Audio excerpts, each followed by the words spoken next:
Hello. Howdy, folks. How are you? Howdy. Yeah, I was talking to Olivia just moments ago about the topic of today's video, and she's kind of like, "Yeah, we already did that. It's kind of like whooping a dead horse," and she was kind of staring out the window. It's like whooping a dead horse. Well, that's what I'm saying, but you were kind of reluctant.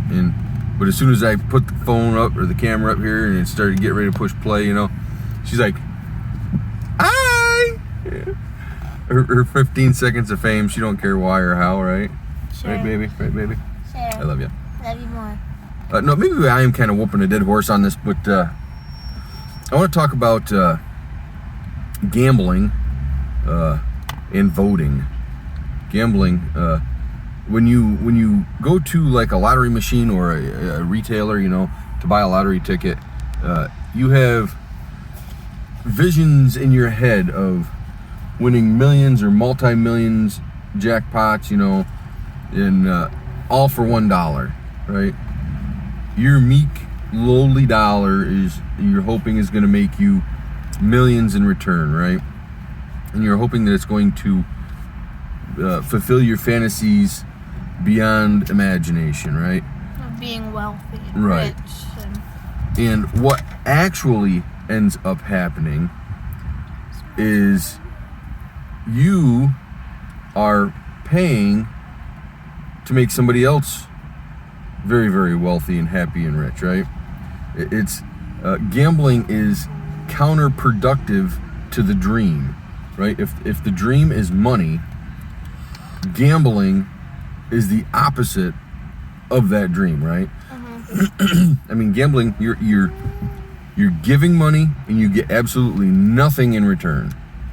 Making yourself broke. Well, you might make Right. like $1 or $2. See, that's the dream. That you're living on that might, on the okay, I might win. The odds are 1 in a trillion that you might win, and you're focusing on that one very small possibility, right? That one small percentage that you're going to actually win. Yeah. But what actually happens the vast majority of the time is you're literally making yourself poorer, right? You're making the other people richer because The lottery when commission and other people, yeah. they go to gather the money out of the machine, and that just made them like 40 or 50 Makes bucks. somebody else much, much richer, right? So gambling is counterproductive to the dream of wealth, right? So we're at McDonald's again. They got to give me a what's that called? A sponsor? A sponsor. Yeah, they got to give me a sponsor. Yeah, the kids already know what a sponsor. I didn't know what a sponsor was until I was in my teens. I watch YouTube videos that are sponsored all the time. See? Yep. This is where a business pays you to talk good about their product. This video is not sponsored by McDonald's. But now with the idea of voting or gambling, now if you use that same concept or pretext in a voting scenario, do you see how voting is very counterproductive Yes. to freedom, right? Because So- you're kind of trying to choose your overlord, I guess. Well, yeah, but if you have what voting is that's you saying, that's you trying to exercise power over somebody else, right? Like, okay, I don't like that this person or group of people are doing whatever it is over here, so I'm gonna vote for this guy to stop them from doing that, right? I mean, you could just That's do it yourself. you trying to have somebody else do your dirty work for you, so to speak, right? So you're asking, it's a plea for a plea for somebody else to do something for you, right? It's weak. It is. It's a sign of weakness. You can't stop them, so you're going to ask somebody else to stop them for you, right? Yes. Right. And so what you're doing is just like gambling. You're giving up your money. When you vote, you're essentially giving up your power, right? Yes. You're saying, okay, but it's a gamble at the same time. You're saying, okay, I want this person I'm voting for this person to stop this group of people over here. And as the person is campaigning, they say, oh, yeah, I'm going to stop this group over here. But then when they actually get into office, they're like, well, no, I changed my mind. I'm going to actually take sides with these people. So you're not only giving up your power, but you're also gambling with your power. You're gambling with your freedom, right? Yeah. Because anytime you make a cry for authority or a cry for help, that is weakness on your behalf. That is you not being able to take care of yourself or fight your own battles, so to speak, right? Yeah. Right. So it's counterproductive to freedom, right? Yeah. Exactly. Literally. I've thought about this for a while, and I feel that I did a good job of articulating my thoughts on gambling. The voting one, I don't think I articulated it quite. I couldn't get my point across as clearly. But the thing with politics and voting is it's a very, very complex web of lies and deceit and thievery, and it's hard to, because they always cast the blame on the next guy. So you can't just pinpoint one certain aspect of it, because it's not my fault, it's this person's fault. And there's so much shady backroom bullshit going on that it makes it even more difficult. But it's like the whole thing with losing trillions. I don't know if that's really... Not to mention your Like, how vote can you does not accident- matter. What doesn't matter? Your vote. The electoral college. It literally does not. Yeah, the Electoral College, a small group of people controlling the vote. I was telling a guy the other day, we're a corporatocracy or a corporate-run oligarchy. An oligarchy is a small group of people that control everything, and that's pretty much what we are. But the oligarchy is predominantly made up of the wealthy and corporate ownership corporations, right? So it would be a corporate oligarchy, I guess. Yeah. And it's like for a long time we were taught that we're a democracy. That the U.S. is a democracy. we're The not. U.S. is not even on paper. It's not even a democracy. It's a republic. I mean, to the republic for which it stands. We're a republic. We're not a democracy. But it's supposed to be like a democratic republic, which is, it's almost like an oxymoron in terms. If you look up the word republic and then look up the word democracy, but Let's go two you look at complete meanings. who's controlling. See, what it is at this point is the government is basically the muscle for the corporations and businesses, right? The corporations and businesses are what run everything, and they're the ones that can afford to and do pay and lobby the Senate, the Congress, and all these other government entities to get the laws passed that they want. So it's whoever's got the most pull or the most money for the government is the ones that are going to get the laws passed that they want, right? This is so off topic, Go ahead. and I literally just lost my entire train of thought. Don't you hate it when that happens? Looking at that red tree in front of us, I just lost my entire train of thought. But it's like, how can you lose trillions of I got dollars it. accidentally? Trillions, yeah, that's kind of off topic, but that was like, I mentioned that earlier. Donald Rumsfeld, it's kind of an interesting side note. Donald Rumsfeld on 9/10, the day before the quote terror attacks on 9/11, the day before that, the Twin Towers. Yeah. The day before the Twin Towers, Donald Rumsfeld had publicly announced that the Pentagon lost trillions. I think it was like $2.3 trillion. They just lost it. They couldn't account for $2.3 trillion. And then the very next day, one of the 3 planes that crashed into buildings just happened to crash into the finance department of the Pentagon. It's like, what? Come on. What kind of bullshit is that? Not to right? mention the owners took out terror insurance. Oh, that was on the towers. Yeah, that was on the towers. The but- owner of the Twin Towers, the Twin Towers there, what the hell's his Our name? next video- Rosenstein or something like I have that. no idea Yeah, what some his name It's is. a, it's a Jewish name. I can't remember his name right off the tip of my tongue Our now. next video should But, be 9/11. He About 9/11. fortuitously enough took out terror insurance. It was like months prior to the 9/11 incident that happened, and he didn't only collect on the insurance once. He collected twice because there was 2 buildings and there was 2 planes, 2 quote attacks, and he got paid twice for that.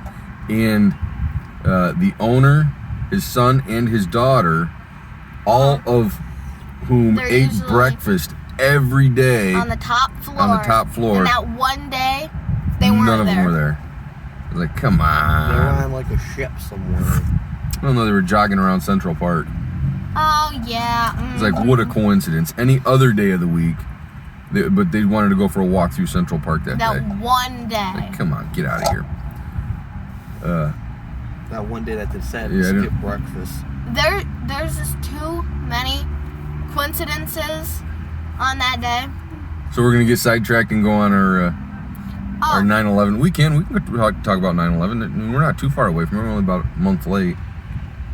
yeah. Well, how about the planes being so wildly off course? And I got my train of thought back that one time. Oh, Okay. what was it? Did you know there are so many laws?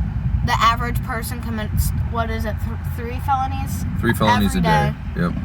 That's how many stupid laws there are. And it's the average professional commits Yeah. 3 felonies a day, not the average citizen or average person. It's the average professional commits 3 felonies per day. There's so many laws. Yep.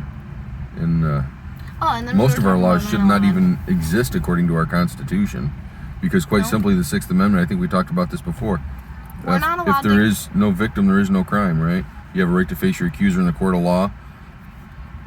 So if I'm, for example, speeding, I like using traffic violations or traffic infractions as a means for the Example. as a means for an example for the 6th Amendment. You have a right to face your accuser in the court of law. If I'm speeding and I don't hit or crash into anybody or cause any property damage, there's no victim, so there's no crime. Who And is it's- my victim?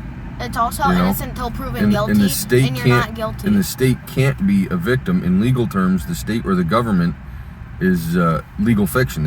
It's not. The only people, only live, living, breathing people can be victims. Live, living, Governments breathing. and states can't be victims. They're not live, living, breathing. They're legal fiction. They don't exist. Only people can be victims, right? It's like you're getting a speeding ticket, and then they somehow extend it to being in court, and then the first thing you should ask, where's my victim? Right. Because technically you did not break a law. You didn't hurt anybody. Right. It's not a law, and that's where a lot of people get lost too. Is traffic violations aren't laws; they're codes. It's a traffic code. They recommend it, but they don't. Well, that's how all laws should be, unless there's actually a victim. Like, I'm not saying there shouldn't be speed limits. Like, there's a speed limit sign that says 40 miles an hour. That's great. The road was designed and engineered to be driven upon at 40 miles per hour. So, yeah, I'm not saying there shouldn't be speed limits. There absolutely should be speed limits. But they shouldn't be laws. They should be suggestions or recommendations. If the average vehicle is capable of driving that road safely at 40 miles an hour, great. Put a 40 mile an hour speed limit sign up there. But if I have a fine-tuned, high-end sports car, Yeah.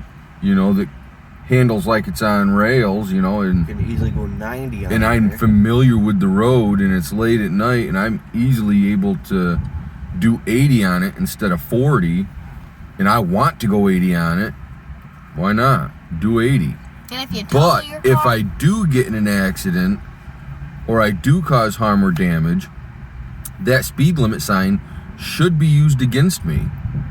Like, say I crash into somebody and kill somebody going 80, the judge can say, there were signs clearly stating that this road is only safe to travel at 40 miles per hour, and you were traveling at 80 miles per hour. You were showing blatant disregard for public safety and health, and as a result, you killed somebody, right? So that Or should damaged a piece absolutely of be property. used, or damaged a piece of property, right? Whatever the crime is, it should be used, in that aspect or in that form. But to just write somebody who's caused no harm, no damage, to write them a speeding ticket for, it's like, come on. All they're doing at that point is they're just taking money for their own benefit to sustain their own. They're treating it's us like like dogs. a cop needs a job, or he needs money, that's his job. So in order for him to make his own salary, he has to write so many tickets and take money from people to pay his own salary. And the whole time they're doing that, they're completely disregarding real, true crimes. Rapes, murders. Yeah, it's something Missing stupid. I think people. it's less than half of all murders actually get solved. Why are these You know? cops out here pulling people over and giving tickets For not having for their blinkers on. pointless, Money. stupid speeding And that's not when exactly, nobody even gets hurt? That's exactly when they what could it be is. Just trying- a money grab. When they could be in an office trying to figure out who committed a murder. But that doesn't pay. Committing a murder, like finding out who committed a murder, theft, Most rape, people, missing Right. people, say kidnappers. that Right, they you become understand what an cops. actual crime is. A crime is where Yeah. there's a victim, right? Right. If there's no victim, there is no crime. And unfortunately, today, it's like 90% of our laws are victimless crimes. Right? Speeding is a victimless crime. Yeah, that's just one of Multiple. a Well, boatload red of lights. laws. Yeah. Red light, running a red light. There's. Yeah, I'm not saying there shouldn't be red lights. There should. Yeah, but you should. I think But if the stop light is signs. red and there's absolutely nobody, it's 2 a.m. and there's absolutely nobody in the intersection, no traffic at all, I shouldn't get a ticket for going through that red light. If I can run that red light and not cause any harm or anything like that, I don't think there So should be be it. red On lights. down the I road think you there go. should just be a bunch of stop signs. I think stop signs are better because they're optional. Stop signs are not optional. Well, you stop and then you go. They don't hold you back for 30 minutes. I don't know. Well, we're getting really long in this video. And It's an 18 minute. We covered a lot of ground though. Yeah. We really got sidetracked there. And what's funny is that it felt like 4 or 5 minutes. I not think the next video we should make is like 25, 30 minutes. all about 9/11, and then we'll probably get sidetracked. Well, we should have done 9/11 on, like earlier in the month on Yeah. 9/11. That would have been kind of cool. That would On have the been cool. exact day. Because on. There's a lot of stuff in that whole Mhm. 9/11 thing. I mean, it's like those planes were hours off course the military can in easily the stop most them. heavily guarded airspace in the world. The World Trade Towers, not the New York Trade Towers, Not the the city. U.S. Trade Towers, the World Trade The Center. It's like World. the most heavily guarded airspace in the world. And these planes were wildly off course, and our military was nowhere to be seen. The moment that we actually I mean, needed them. They were They 5 hours Off course. Yeah. And our military No. was off in Iraq shooting people up. okay. The first one, maybe they slid under the radar, and the military didn't see or know about it. But after the second first one? attack, Come on. Yeah. the sky should have been inundated with military. We should have had all kinds of air traffic control. It's like there was We no should have at reason for least that. 30 fighter jets Not up in to there trying to mention- contain it. They crumbled. They went straight down. Yeah, They are steel towers. That They was don't just controlled crumble. demolition without it. And not even that. What hit Building 7? There was Before the plane crashes, there was like 3 months of elevator work. So the They were loading it up buildings with were completely thermite. empty. they were setting bombs. Yeah, they were rigging the buildings during the. And didn't right before it happened, didn't they when it was happening, didn't they find a radar thingy that said light it up or something?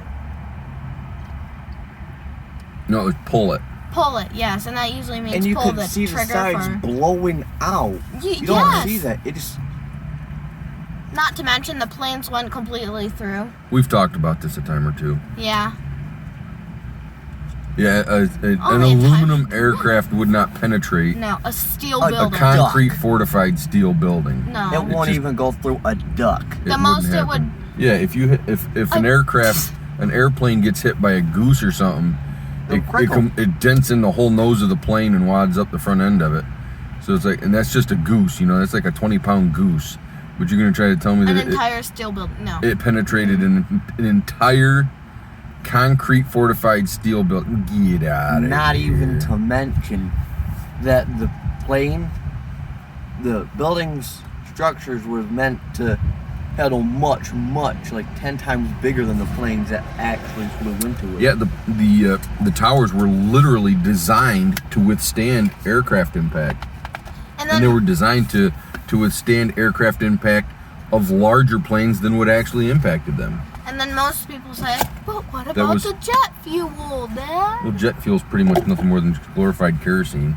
Exactly. It's not a real high burning. No. It's like kerosene, you know, it's or diesel fuel. And It's steel doesn't burn And- unless it's like super, super, super, super yeah. There's hot. no way that steel burnt. That was thermite. It was like you said. They had Yeah. the 3 months. I think it was 3 months prior to the attacks. It was about 3 months. They had all kinds of elevator repair work being done. They said it was elevator repair work, and what they were doing is actually rigging the thermite within the towers to Rigging the towers with thermite. with the thermite, right? So it's just they said And full. there's no way that those buildings would have come straight down. Not to mention, you got the two towers that came down. They were at least hit by something. I And still don't Building believe it 7 was a just plane. crumbled. And Building 7 was hit by nothing, but yet it still collapsed. And that's what a lot of people don't realize is the World Trade Plaza or World Trade Center had multiple buildings. It wasn't it wasn't just the two Wasn't there, towers. like, 4? It's no, there's at least 7 of them. There's Oh. there's a whole plaza full of buildings there, but there was 3 buildings that came down that day, and only 2 were hit by aircraft, which aircraft would have brought them down anyhow. The aircraft No. would have basically just The bounced most- off the building and just fell. The It would have most, just crumbled up. The aircraft would have just crumbled up. yeah, like a can. Yeah, like an aluminum can. That's exactly what would have happened. What the most that a plane, an aluminum plane, can do to a steel building is maybe chip the paint. All right. All right, we're gonna shut this down. We're Yes. getting way long. Peace. Love. Happiness.